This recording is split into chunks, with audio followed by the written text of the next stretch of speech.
All right. I think we pretty much good on it.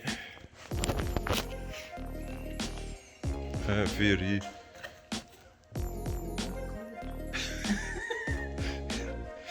Okay, so that'll wrap up that. All right, clutch blade. Check that off the list. Got the radiator back in. Went ahead and painted these two brackets that hold it on just to add to the cleanliness of it. And we should be good. Gonna have to trim this. This is the stock Accord type of hose. So that neck I think had like a little bend to it. So I may trim it or I may swap it so that we can retain the switch that makes the fans run when the car is off. So I don't know yet, I may swap it, but as you can see, this neck has the bend in it.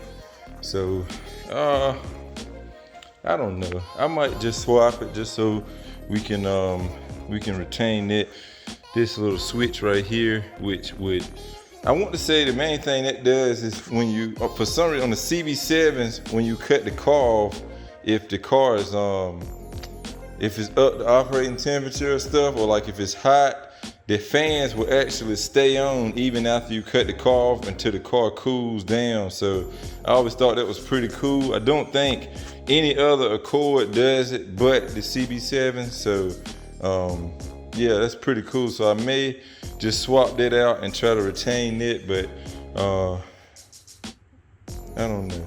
Yeah, I'm gonna go ahead and swap it out. It'll be all right, and that'll help with getting this hose to line up better because it needs that bend. So yeah, let me go on and pull that off.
Alrighty guys, so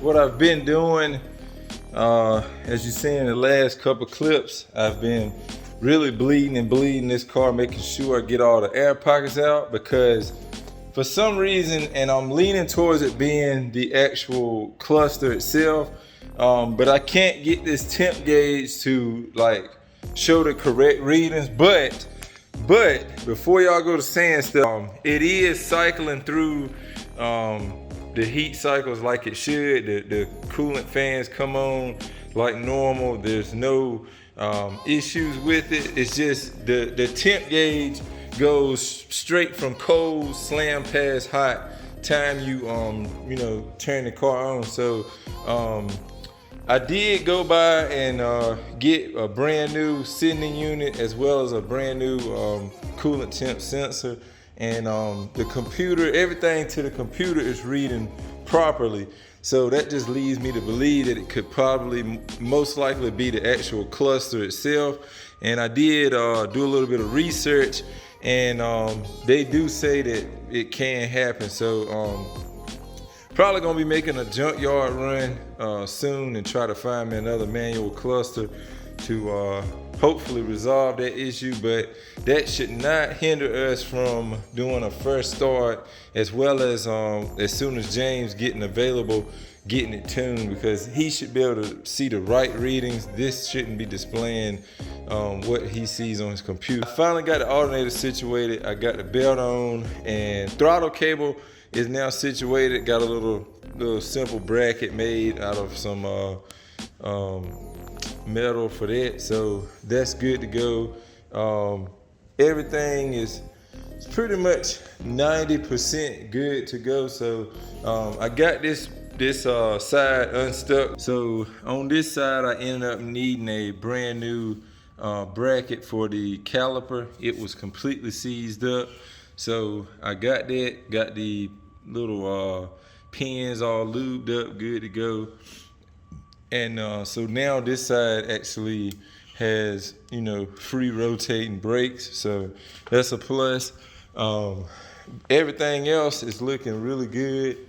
So what I'm gonna go ahead and do is try to get all of this clutter off of the car, and then I'm gonna probably go ahead and try to get VTEC wired up. I do want this car to run and drive normal, so the first time I drive it. So I'm gonna go ahead and get VTEC wired in so that it'll, like, you know, when it looks for VTEC, it can actually cross it over, and hopefully we can get the best driving experience out of it. So yeah, but I'm gonna go ahead and clean all of this mess I have off and just set it off to the side.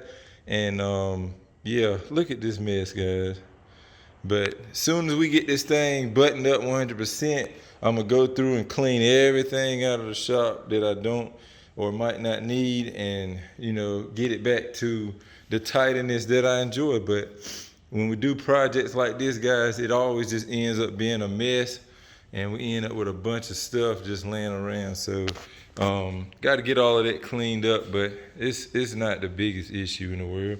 Once I've gotten all of this stuff cleaned, then and got the VTEC wired up, then I'll resume so that we can go ahead and get this first drive out of the way, and I can go ahead and edit this video and get it out hopefully tomorrow for you guys. So with that being said, let me get to work.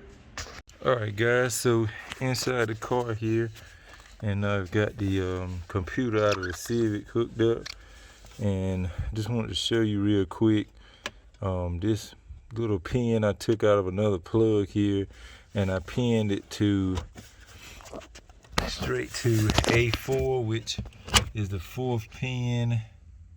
See it right there? So you see the first two, that's 1 and 2, and then the 3rd one is up top, and the bottom one here is what they call A4, and that is where VTEC goes.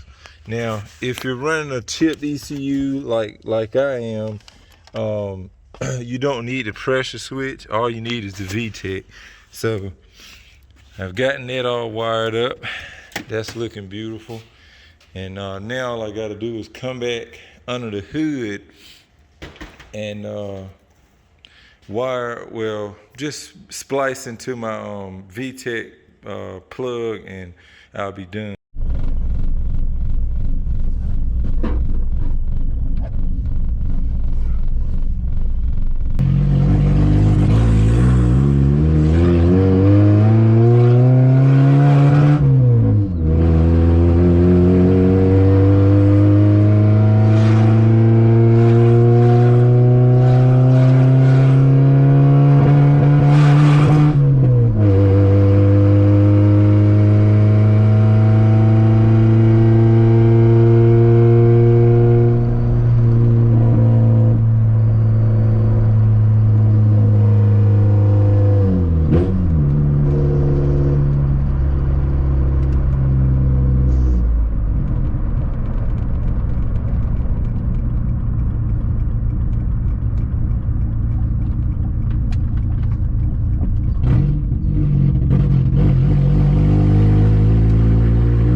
can say, guys, it's crossing VTEC, which is really weird to say coming from a single cam, but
Alright guys, so got it back in the shop. This is where I'm gonna go ahead and wrap this video up so that I can get this edited tonight and get it up for you guys tomorrow. If you were just as excited as I was for that fresh drive, make sure you smack the like button for me, man. Y'all were killing it on the last few CB7 videos, and getting this thing running is only the beginning, so make sure you subscribe if you're new. I will catch y'all on the next one. As always, remember, respect all bills. Peace out.